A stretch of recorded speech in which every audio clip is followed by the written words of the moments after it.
हर हर महादेव दोस्तों, एक वक्त की बात है। शेरनी ने जंगल में एक बच्चे को जन्म दिया और जन्म देते ही वह उसी जगह पर मर गई। उतने में उधर से कई सारी भेड़ गुजर रही थी। वह शेर का बच्चा जिसने अभी अभी दुनिया में कदम रखा था, उन भेड़ों के साथ मिलकर चला गया।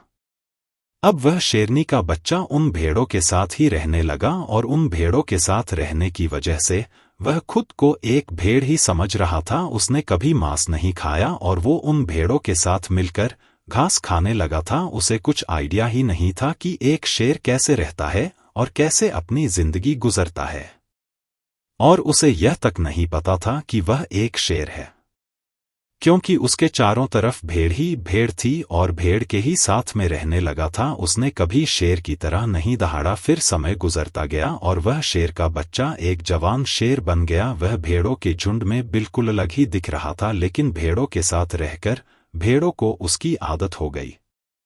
एक दिन एक बूढ़े शेर ने उन भेड़ों के झुंड पर हमला कर दिया। जब उस बूढ़े शेर ने भेड़ों के झुंड में उस जवान शेर को देखा तो वह हैरान हो गया। उसे अपनी आंखों पर विश्वास नहीं हो रहा था। उसने देखा कि एक जवान शेर भेड़ों के साथ घूम रहा है। उसने पहले कभी ऐसा नहीं देखा था। वह भूल गया कि वह वहां पर भेड़ों को पकड़ने आया था। उसने सोचा कि वह शेर से बात करेगा और पूछेगा कि यह सब क्या हो रहा है। उस बूढ़े शेर ने भेड़ों के झुंड पर फिर से हमला किया।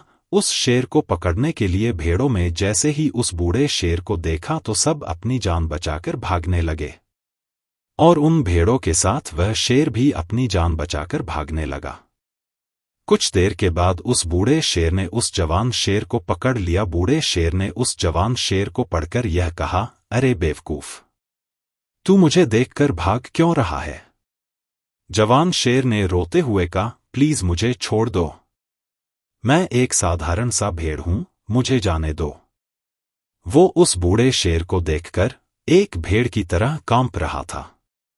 बूढ़ा शेर ये सुनकर हैरान हो गया और वह समझ गया कि यहाँ पर क्या हो रहा था। बूढ़ा शेर उस जवान शेर को एक नदी के पास लेकर गया। यंग शेर वहां से भागने की कोशिश कर रहा था, लेकिन बूढ़े शेर ने उसको नदी की तरफ धकेलते हुए कहा कि अपने आप को इस पानी में देख। नदी का पानी पूरी तरह से शांत था। बूढ़े शेर ने जवान शेर को कहा कि अपने चेहरे को इस नदी में देखो और फिर मेरे चेहरे को देखो। अपनी बॉडी को नदी में देखो और फिर मेरी बॉडी को देखो। उस जवान शेर ने डरते हुए अपना चेहरा नदी में देखा, और जैसे ही उसने अपना चेहरा नदी में देखा तो हैरान हो गया। उसने देखा कि वह एक भेड़ की तरह नहीं बल्कि एक शेर की तरह दिखता है। वह रियलिटी को समझ गया कि वह एक भेड़ नहीं बल्कि एक शेर है, और एक सेकंड के अंदर ही उसने एक शेर की तरह दहाड़ा। उसकी दहाड़ को सुनकर पूरा जंगल कांप गया। उसने अपने आप को पहचान लिया, अपनी पावर्स को पहचान लिया, और तभी उसने अपने आप में एक ऐसी एनर्जी महसूस की जो उसने आज से पहले कभी नहीं की थी।